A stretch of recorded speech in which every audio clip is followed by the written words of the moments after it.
पाकिस्तान सिंधु जल समझौते पर बातचीत के लिए गिड़गिड़ा रहा है भारत के सामने। पाकिस्तान के प्रधानमंत्री शहबाज शरीफ शांति की बातें कर रहे हैं, कह रहे हैं कि शांति हासिल करने के लिए भारत के साथ बातचीत के लिए मैं तैयार हूं। इतना मारा है भारत ने पाकिस्तान को कि अब इनको शांति की बातें समझ में आ रही हैं। और ये सोच कह रहे थे ना कि भाई सिंधु जल समझौता जो है वो अगर बहाल नहीं हुआ तो हम एक्ट ऑफ वॉर मानेंगे। अब गिड़गिड़ा रहे हैं कि बात कर लेते, कुछ छोड़ देते पानी। सोचिए, पाकिस्तान शांति की बात कर रहा है और भारत खुलेआम उसे चेतावनी दे रहा है कि इसे परमानेंट सीज फायर मत मान लेना, तुमको तो प्रोविजन पीरियड पर रखा है अभी। आज भुज एयरबेस गए रक्षा मंत्री राजनाथ सिंह को सुनिए, फिर बताता हूं कि कैसे पाकिस्तान के पास सिर्फ 2 दिन का ही वक्त बचा है। आप सब तो जानते ही होंगे कि भारत में जब भी कोई उपद्रवी तत्व होता है जिसको लेकर यह आशंका रहती है कि यह भविष्य में कुछ उपद्रव कर सकता है, तो उसको मजिस्ट्रेट एवं पुलिस द्वारा गुड बिहेवियर के प्रोबेशन पर रखा जाता है। कोई गड़बड़ करता है तो उसको कुछ समय के लिए मजिस्ट्रेट गुड बिहेवियर के प्रोबेशन पर रखते हैं। अगर वह व्यक्ति प्रोबेशन के दौरान कोई भी शरारत करता है तो उसे उचित दंड भी दिया जाता है। ठीक उसी तरह वर्तमान सीज फायर में हमने पाकिस्तान को बिहेवियर के आधार पर अभी प्रोबेशन पर रखा हुआ है। यदि उसका बिहेवियर सुधरता है तब तो ठीक, और यदि बिहेवियर में फिर से गड़बड़ी आती है तो उसको कड़े से कड़ा दंड दिया जाएगा।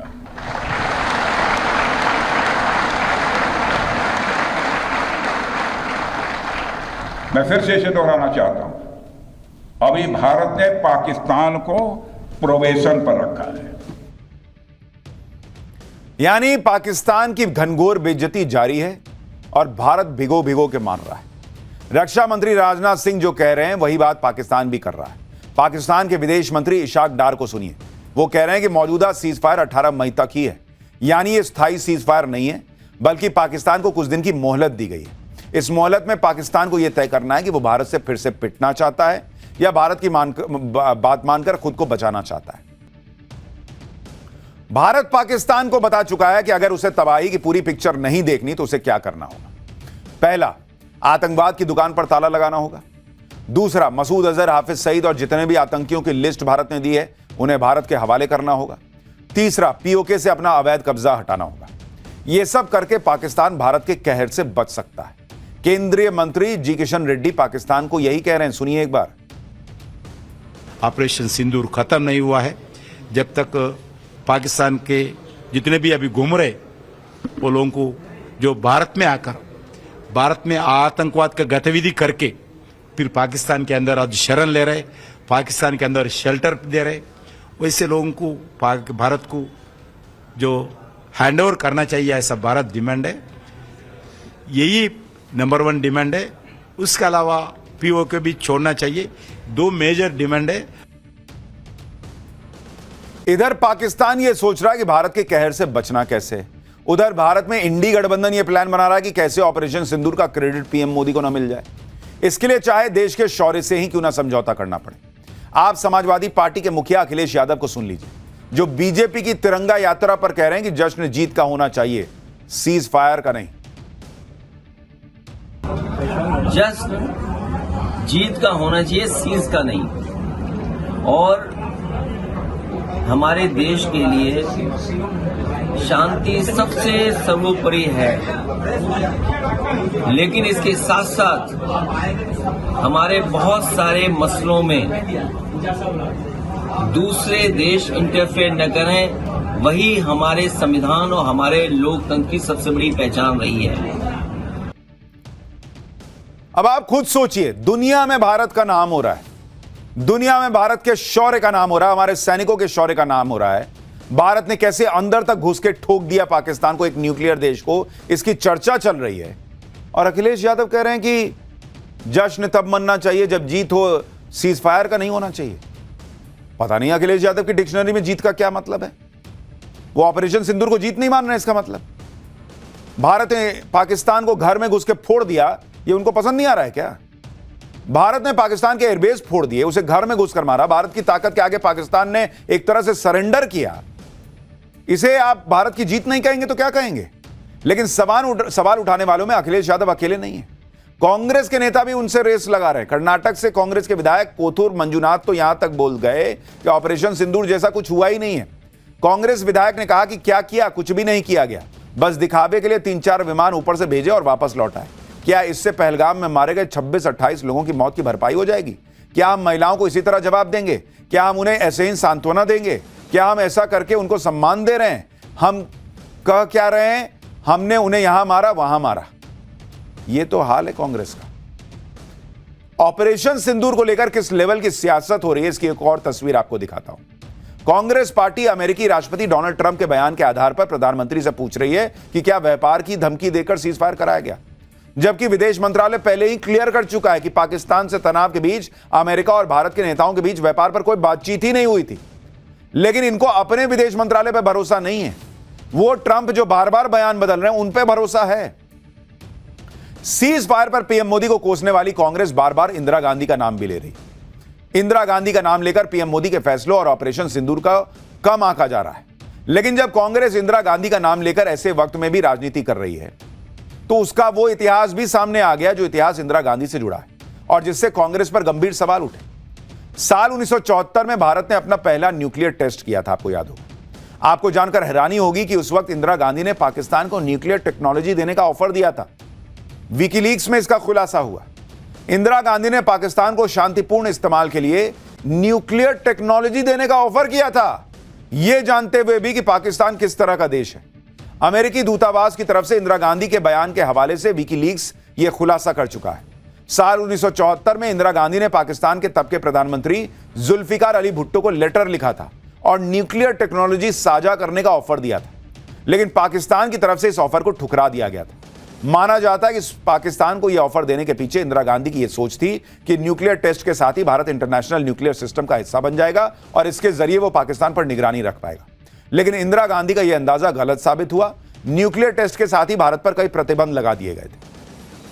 तो जिन्हें इंदिरा गांधी जी याद आ रही हैं उन्हें यह याद नहीं आ रहा है विकीलीक्स में जो खुलासा हुआ कि भारत की तरफ से न्यूक्लियर टेक्नोलॉजी मिल गई होती पाकिस्तान को। जो कांग्रेस आज पीएम मोदी पर सवाल उठा रही है वो शायद यह भी भूल गई कि कैसे बलूचिस्तान के मुद्दे पर साल 2009 में तब के प्रधानमंत्री मनमोहन सिंह ने बड़ी गलती कर दी थी।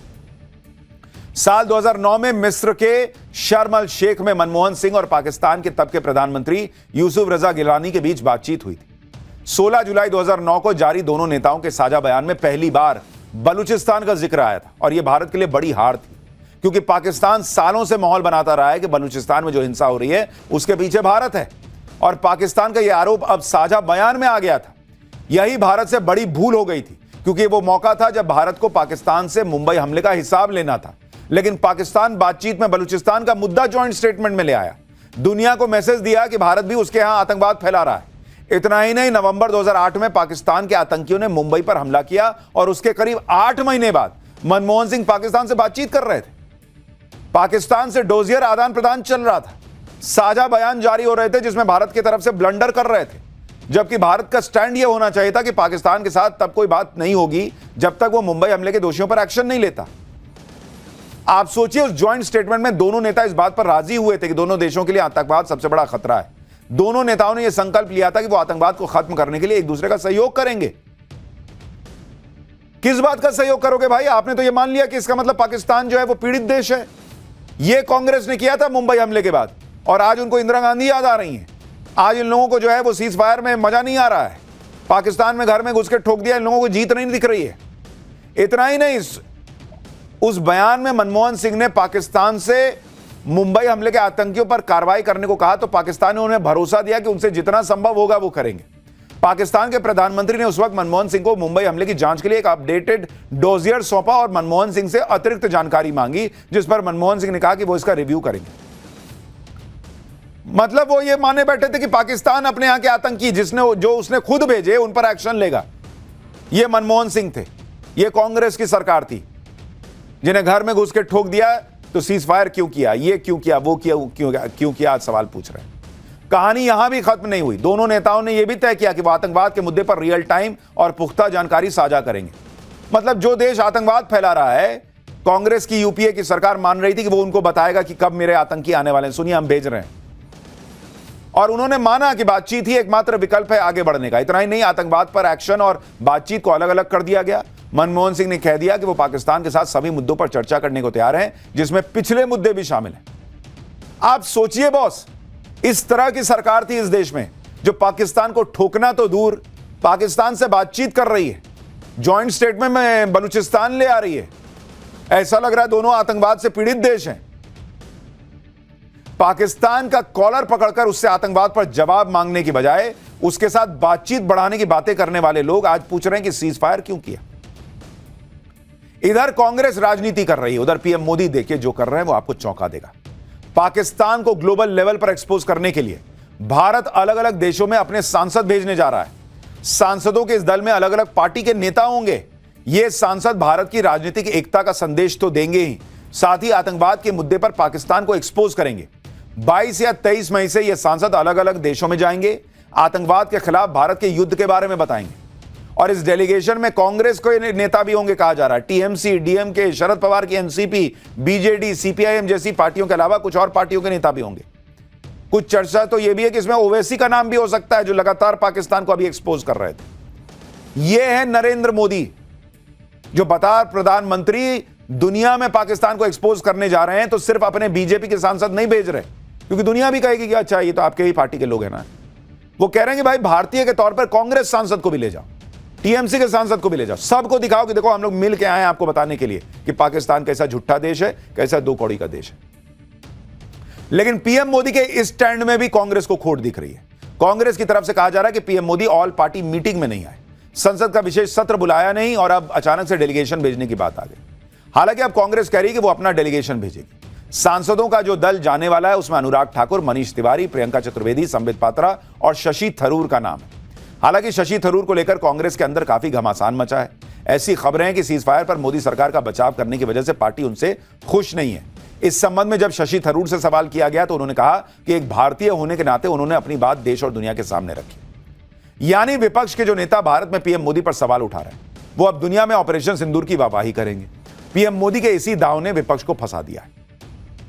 आप यह भी देखिए कि विदेश नीति को लेकर पीएम मोदी पर सवाल उठाने वाली कांग्रेस खुद कितनी कंफ्यूज है। देश में पाकिस्तान के मददगार तुर्की के संपूर्ण बॉयकॉट की मांग चल रही है, लेकिन कांग्रेस से जब तुर्की के बॉयकॉट पर सवाल पूछा गया तो नेता इधर उधर माइक करने लग गए थे, जो मैंने आपको कल दिखाया था।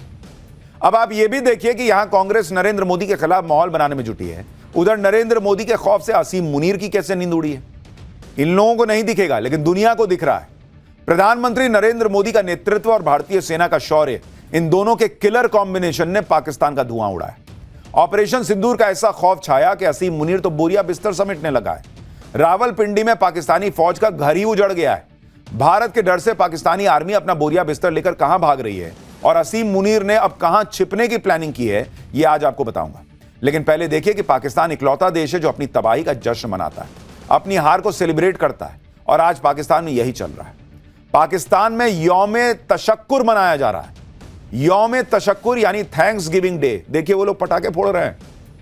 अभी 4 दिन भारतीय एयरफोर्स ने वहां धुआं किया, वहां बम फोड़े, अब ये लोग खुद ही पटाखा फोड़ रहे हैं। पाकिस्तान के लोग गजब कंफ्यूजन में पूछ रहे हैं कि हार का शोक मनाने के टाइम पे ये जीत का जश्न कौन मना रहा है भाई? कौन है ये लोग? कहां से आते हैं ये लोग? ये आपने सोशल मीडिया पे कई बार सुना होगा, लेकिन पाकिस्तान को देखकर लोग ऐसा ही पूछ रहे हैं। माना कि अपनी पब्लिक को बेवकूफ बनाने में पाकिस्तानी हुकूमत और फौज का कोई मुकाबला नहीं, लेकिन थोड़ी सी तो शर्म रख लेते।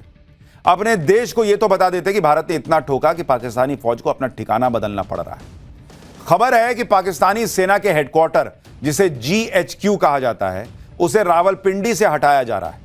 रिपोर्ट्स में दावा है कि पाकिस्तानी सेना के हेडक्वार्टर को अब राजधानी इस्लामाबाद में शिफ्ट किया जाएगा।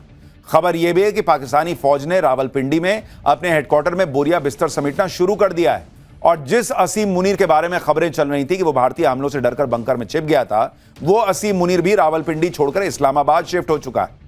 यानी पाकिस्तान की सेना अपना हेडक्वार्टर बदलने जा रही है, क्योंकि उसने देख लिया भारत तो भाई रावलपिंडी में घुस के मार दे रहा भाई, कहीं और चलो, यहां सेफ नहीं है हम लोग।